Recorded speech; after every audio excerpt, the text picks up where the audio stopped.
Prima di iniziare vorrei ringraziare il cardinale Thurston per il suo invito, che è stato un invito personale nel migliore stile francescano del Papa Francesco, perché mi ha chiamato telefonicamente direttamente.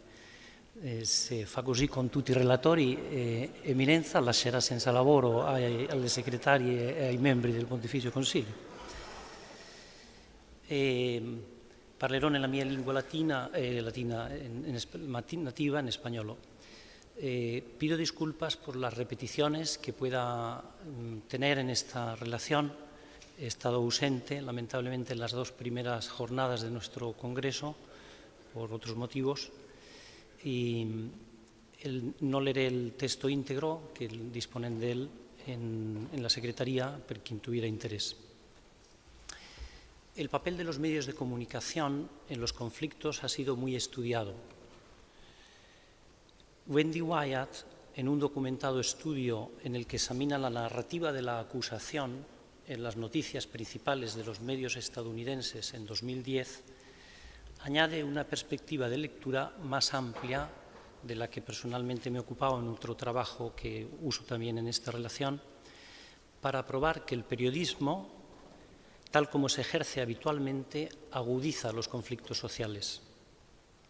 Resulta paradójico, dicho sea de paso, que la idea para hacer este trabajo a Wendy Wyatt le viniera leyendo un artículo de The Economist que acusa la cultura occidental de ser una cultura dominada y sofocada por la manía de acusar, to blame, es decir, una cultura obsesionada con echar las culpas a alguien, a buscar un culpable y a exigir responsabilidades. Necesitamos culpables, necesitamos villanos.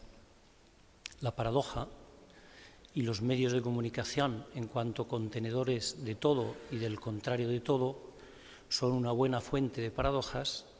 No es solo que The Economist blames the culture of blaming, denuncia la cultura de la denuncia, sino que en la crisis reciente del evitado bombardeo de Siria, al menos por el momento, The Economist ha sido la máquina de propaganda más aguerrida en pro de esta opción armada y ahora acusa al gobierno de Obama y al mundo occidental en su conjunto de debilidad en tratar con un tirano.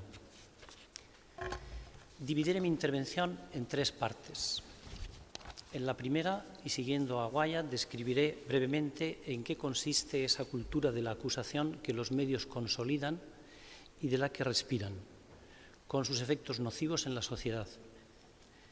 En la segunda parte, leeré la actividad periodística a la luz de la Pacem in Terris. En la tercera, propondré soluciones inspirándome en el llamado periodismo de paz, una opción consciente de algunos periodistas, pocos todavía, por practicar un tipo de información que ayude a resolver los conflictos violentos, no a agudizarlos. Debo decir que debo la noticia de esta corriente del periodismo que inicia en el año 96 a un antiguo estudiante de la Facultad de Comunicación, sacerdote de Liberia, hoy obispo de su diócesis, que perdió dos hermanos en la fratricida guerra civil de Liberia y que estaba muy interesado, como pueden comprender, por entender el papel que los medios tienen en la agudización de los conflictos. ¿Quién tiene la culpa? Incidentalmente, una tesis posterior, porque no pudo desarrollar luego la tesina en una tesis de doctorado, de otro sacerdote, en este caso un mexicano, que vive de cerca el conflicto del narcotráfico en su país, ha desarrollado la investigación sobre esta línea de periodismo, el periodismo de paz, y ha encontrado que uno de los promotores del periodismo de paz, John Galton, se inspiró precisamente en la Pacem in Terris de Juan XXIII. ¿Quién tiene la culpa? Del análisis textual de las principales noticias del conjunto de los medios estadounidenses en el año 2010 realizado por esta autora, Wyatt, se desprende que solo un 35% de las noticias no incluían ningún tipo de acusación, ni en el encuadre principal ni en los secundarios. Entre estas noticias se encontraban la Copa del Mundo, el Memorial Day y la explosión del volcán en Islandia del 2010. nadie a quien acusar en estos acontecimientos, es claro. En todas las demás se acusaba a alguien o se informaba de que alguien acusa a otro o que alguno se defiende de las acusaciones de otro acusando a su vez. Por supuesto, los medios de comunicación no son ajenos a recibir acusaciones de parcialidad, de no cubrir un determinado tema, de sectarismo. No me puedo entretener a describir este juego de espejos de acusaciones mutuas con alguno de los numerosos ejemplos que proporciona esta autora o que cualquiera de ustedes podría aportar a través de la lectura de su periódica habitual. Resumo la síntesis de las observaciones empíricas de esta autora en estos términos. Primero, la acusación es una constante diaria en las noticias. 2. La narrativa de la acusación implica casi siempre un alternarse de acusaciones. 3. A menudo la acusación se arroja sin explicar los motivos que sostienen la presunta culpa. 4. Si bien el tono de las acusaciones cubre el espectro, por así decir, desde los modos civiles hasta los más inciviles, el hecho es que la acusación tóxica, podríamos decir infamante, está muy generalizada. Los efectos que este sistema perverso tiene en la sociedad y en la cultura son evidentes. La denuncia, la acusación se ha convertido en una rutina en los medios de comunicación social. De la ritualización de esta denuncia, se sigue una especie de imperativo moral para los medios que no es sino una consecuencia metanarrativa. Tenemos que acusar. Es decir, nuestro oficio es acusar. La tercera consecuencia es un corolario inevitable. La acusación excluye, estigmatiza, marginaliza. Wyatt ofrece algunas indicaciones éticas para los periodistas, de modo que esa mecánica diabólica, diabolos viene, como todos sabemos, significa dividir, división, para atenuar esta fractura social, pero no es el momento de desarrollar estos consejos. Entro en la segunda parte, sugerencias prácticas de la Pacem in Terris. La primera, como ven, define el marco de este efecto que apela a lo que decía Monseñor Celli sobre la emergencia educativa y el papel que tienen los medios en esta emergencia educativa. Bien, pretendo ahora extraer una reflexión operativa de la encíclica de Juan XXIII, Pacem in Terris, es decir, qué ideas contenidas en ese texto del magisterial arrojan luz sobre la actividad periodística, de modo que, aplicadas con buen sentido y con discernimiento personal, el periodista no se convierta en causa de conflictos, aun cuando lo haga inconscientemente, sino que ni siquiera se convierta en amplificador de estos o en un mero testimonio inerte y mudo de contrastes violentos. He seleccionado 4 temas de la encíclica que dan luz sobre la actuación periodística. Primero, la verdadera información es liberadora. Ponía el tema Monseñor Celli del núcleo de la cuestión de la verdad en la información, en todo el problema del periodismo. La verdadera información es liberadora. 2. En un conflicto, el periodista debe ponerse de la parte de los débiles y de las víctimas. 3. La información no debe suscitar la xenofobia ni el nacionalismo. Y 4, por último, promover la paz significa proponer la no violencia como método de solución de los conflictos, no el pacifismo como ideología. Ilustraré en la segunda parte estos principios con textos seleccionados de la encíclica y los ejemplificaré con casos de conflictos pasados y algunos más recientes, y mostraré finalmente en la tercera parte cómo las propuestas del Peace Journalism Option, el periodismo de paz, como lo llaman sus inventores, yo lo llamaría simplemente buen periodismo, coinciden en buena medida con las ideas de la Pacem in Terris. Lógicamente, ni la aplicación de los principios a los casos concretos, ni el paralelismo con los criterios del periodismo de paz están en la encíclica. Son responsabilidad que asumo del autor de esta reflexión. Vamos al primer punto. La auténtica información es liberadora, forma ciudadanos emancipados. En el número 37 de la encíclica Pacem in Terris se explica este punto, no lo leo para ganar tiempo. En definitiva, que el orden social está basado, como nos recordaban antes también para la cuestión económica, sobre la justicia y la verdad y el amor mutuo. Bien, que tal principio nos parezca obvio en momentos de paz o de estabilidad social no puede hacernos olvidar cuán fácil es que el juicio moral de las personas y de los pueblos se oscurezca en situaciones de conflicto. No en vano, Juan Pablo II recordaba en su mensaje de la Jornada por la Paz del 2004 a la comunidad internacional: los acontecimientos históricos, decía Juan Pablo II, enseñan que la edificación de la paz no puede prescindir del respeto de un orden ético y jurídico, según el antiguo proverbio, serva ordinem et ordo servavit te, conserva el orden y el orden te conservará a ti. El derecho internacional debe evitar, concluye el Papa Juan Pablo II, que prevalga la ley del más fuerte. Lo mismo ha recordado Benedicto XVI en algunas de sus celebradas intervenciones en foros internacionales. Estoy pensando en su intervención en el Reichstag o en Westminster Hall, y ahora Papa Francisco con motivo del conflicto en Siria.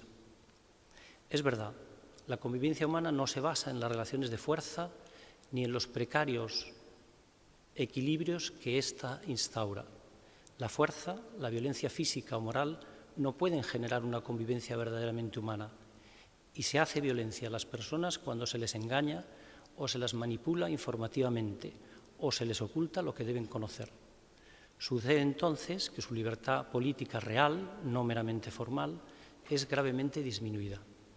No digamos cuando se ofusca el juicio moral sobre el valor de cada persona, de su dignidad.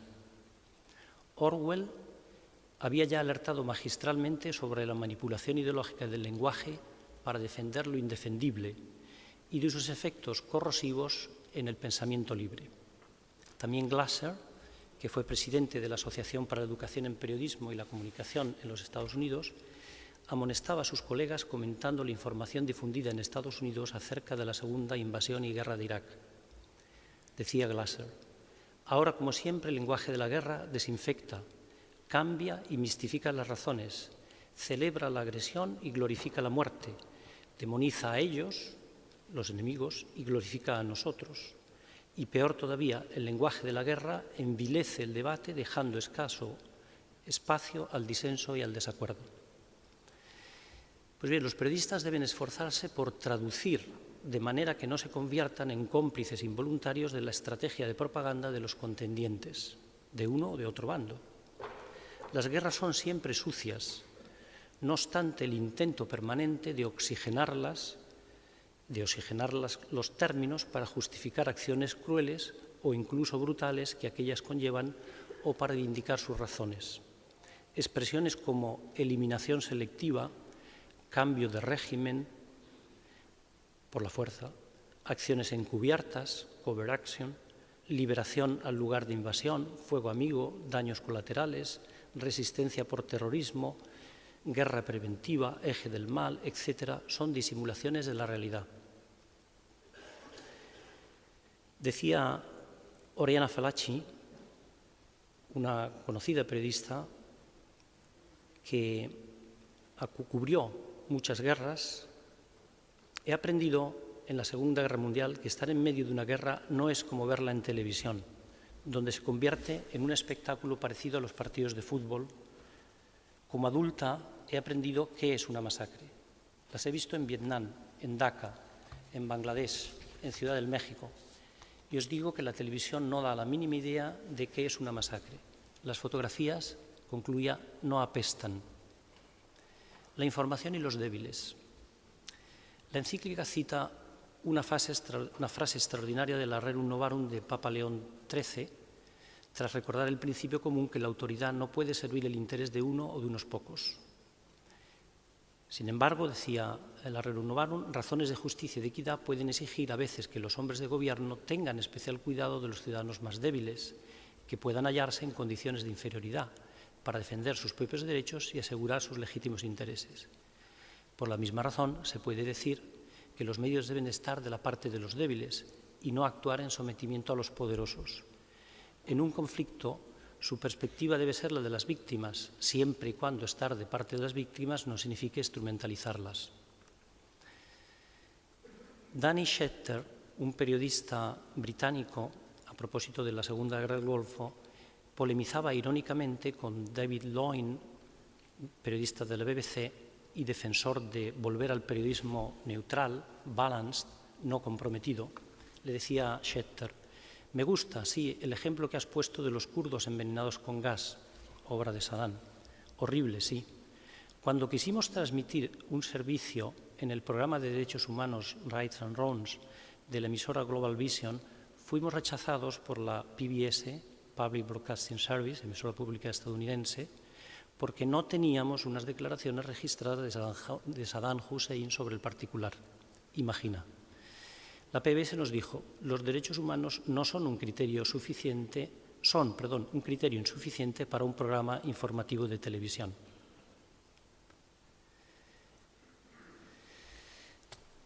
Recuerdo, continúa este autor, este periodista, también las dolorosas imágenes de kurdos e iraníes manifestándose meses y meses ante las oficinas del Foreign Office británico pidiendo la intervención de ese gobierno, mientras mostraban fotografías terribles.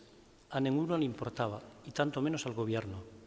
Continúa este autor polemizando con ironía. Es curioso, ¿verdad?, que el uso de armas químicas al final de una guerra que costó 1 millón de muertos, la guerra Irán-Irak de los años 80, mereciese un solo día de atención en los telediarios.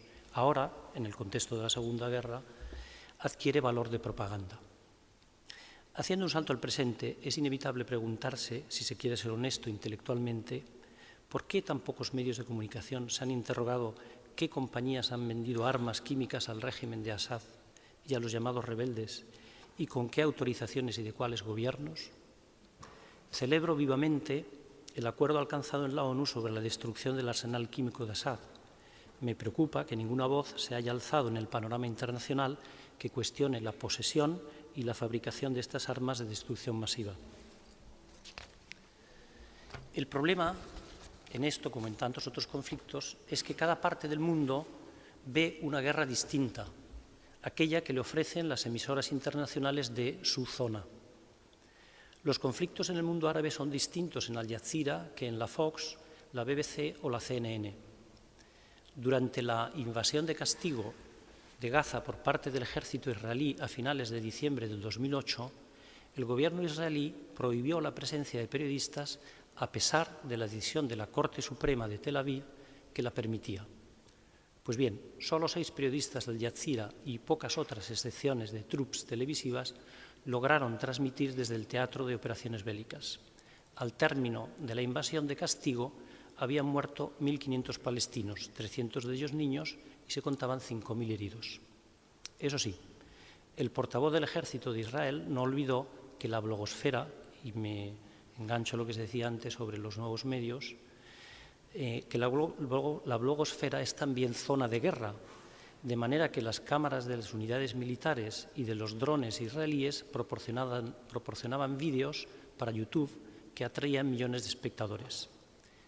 Es más, 50 bloggers estadounidenses eran alimentados regularmente durante la campaña por el Departamento de Propaganda, Servicio de Información del Israel Defense Force. Es verdad que las redes sociales permiten una mayor visibilidad de las víctimas y de la perspectiva de las víctimas, como sostienen Matheson y Allen, pero no están exentas de un uso manipulador o propagandístico de las partes en conflicto y, sobre todo, no hay filtros de verificación. El tercer principio es que el periodismo no debe promover la xenofobia y el nacionalismo. Hay que estar atentos a las falsas máscaras del patriotismo. También sobre este punto les ahorro la lectura del número 89 de la Pax Trinitatis, donde se enuncia este principio que está a la base de esto. El comentario aplicable al periodismo lo ofrece la encíclica misma pocos párrafos más adelante. Exige, por último, la verdad que en el uso de los medios de información que la técnica moderna ha introducido y que tanto sirve para fomentar y extender el mutuo conocimiento de los pueblos, se observen de forma absoluta las normas de una serena objetividad, lo cual no prohíbe ni mucho menos a los pueblos subrayar los aspectos positivos de su vida, pero han de rechazarse por entero los sistemas de información que, violando los preceptos de la verdad y la justicia, hieren la fama de cualquier país. La prensa occidental sufre de etnocentrismo, aunque sea solo por las rutinas profesionales y la pereza mental que obstaculiza el despego del propio punto de vista cultural. Es más fácil, por ejemplo, citar correctamente una fuente de la propia lengua que reportar correctamente el nombre poco familiar de un inmigrante. Así, para un europeo, cuando un extranjero es tema de noticia, lo es habitualmente en relación a un crimen o delito y se cita, y lo se cita a menudo sin más como un anónimo extracomunitario. Es claro que el grupo de los extracomunitarios existe solo en el imaginario colectivo de los nativos, nombre que nadie da a los locales, dicho sea de paso. Considero que ha sido, por descender a ejemplos concretos, ha sido un error real y de comunicación de la actual administración Obama insistir en la excepcionalidad del pueblo americano en el contexto de los conflictos en Oriente Medio. Putin, cuyos gobiernos no tienen precisamente un récord de defensa de algunos derechos humanos, ha sabido aprovecharlo comunicativamente en su carta al New York Times. No está de más recordar las palabras del almirante Hazard Perry en su informe a Washington en la Guerra Naval de 1812, muchas veces parafraseadas en otros contextos bélicos. Hemos encontrado al enemigo y somos nosotros. Paz y pacifismo es el cuarto principio. Resuena todavía hoy severa la admonición de Pío XII, retomada después numerosas veces por Juan Pablo II y ahora recientemente por Papa Francisco. Nada está perdido con la paz, todo se puede perder con la guerra. La encíclica del Papa Juan XXIII comentaba una aspiración a la paz que se difundía cada vez más en las conciencias, sin fingir no ver algunas de las razones que subyacían a esta conciencia generalizada. No leo, es el miedo de las consecuencias desastrosas, obviamente, de una catástrofe nuclear. Tampoco ignoraba Juan XXIII que tal aspiración a la paz se veía sometida a fuertes tensiones y ambigüedades que la hacen vulnerable a groseras instrumentalizaciones. Juan XXIII no ignoraba cándidamente este dilema. Los gobiernos comunistas de la otra parte del telón de acero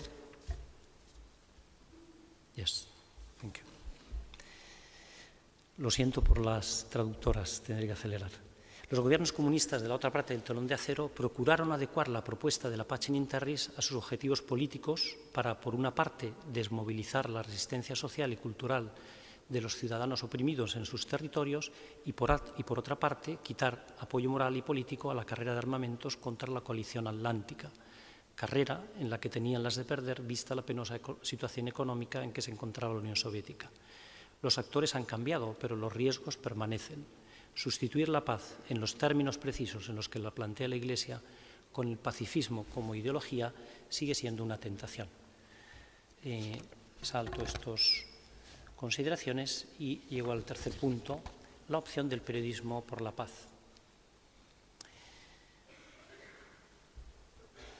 Mencioné antes, el periodismo por la paz nació en el contexto de las masacres de los Grandes Lagos. Concretamente, una serie de periodistas conscientes del papel que jugaron la infame guerra radio de las 1000 colinas, la revista Kangura y Jan Bosco, exministro de Exteriores de Ruanda, que han sido después juzgados y condenados por el Tribunal Penal Internacional en 2003 por crímenes contra la humanidad, tuvieron un papel enorme en estas masacres. Algunos periodistas se reunieron en Gran Bretaña, en Tapel Court, precisamente para reflexionar sobre el papel de los medios de comunicación en los conflictos. Periodismo de paz versus periodismo conflictivo. El periodismo, el primero, el de paz, se orienta a la resolución de los conflictos. El segundo se orienta a la violencia y a la guerra. Siguen estrategias y recorridos diferentes. El periodismo de paz explora la formación de los conflictos y así procura mostrar las diversas partes adversarias con los objetivos de cada una de ellas. Presenta, pues, un abanico de temas que enriquecen la comprensión de los problemas y se encaminan a una solución win-win, es decir, una solución en la que todos tienen algo que ganar. Su antagonista, el periodismo de guerra, se concentra en el teatro de operaciones bélicas. Nos presenta solo dos contendientes con un solo objetivo, vencer, puesto que la guerra es un juego con un solo vencedor. El primero se abre el espacio y el tiempo, ahorro otras características. En el primer caso, el conflicto se hace más transparente. En el segundo, la guerra es opaca y secreta. Una da voz uno da voz a todas las partes enfrentadas e intenta comprender sus razones y mira al conflicto como el problema. El otro periodismo, en cambio, muestra el problema en términos maniqueos, nosotros, ellos, y acaba siendo el altavoz de nuestra postura, de modo que el problema no es ya la guerra, sino son ellos. El periodismo de paz se orienta a la verdad y expone por ello las mentiras de todos los contendientes, desenmascara los secretos de cada parte. El periodismo de guerra cuenta las mentiras de ellos y oculta nuestras transgresiones e incluso llega a hacerse cómplice de las mentiras de la propia parte. Además, el primero se pone de parte de las víctimas, todas las víctimas, especialmente las mujeres, los niños y los ancianos, da voz a quien no la tiene, etc. En definitiva, son dos principios opuestos los que determinan las elecciones de conjunto. La paz como ecuación creativa de la no violencia y la justicia, de una parte, y la paz vista como victoria y silencio de las armas, de otra. El primer caso enfatiza las iniciativas de paz, también para prevenir ulteriores conflictos armados, y acabada la guerra, los periodistas permanecen en el terreno para transmitir noticias sobre los problemas de la paz, de la reconstrucción y de las iniciativas de reconciliación. Esta mañana se mencionaba este tema. Los periodistas de guerra desatienden las iniciativas de paz cuando la victoria está al alcance de la mano y, apagado el fuego, levantan sus antenas en busca de nuevos conflictos. Me ayuda a la conclusión. Un último criterio, no incluido en la declaración programática del periodismo de paz, ayudaría mucho a informar sobre las guerras y los conflictos. Usar el arma de la ironía, que no del sarcasmo, e incluso, cuando sea posible, el humor.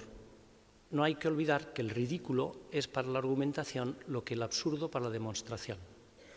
Les propongo, para terminar, un ejemplo clásico de manual de retórica. Lo cuentan Pereman y Olbrecht Diteka. El contexto histórico del ejemplo es el periodo de la restauración monárquica en Francia.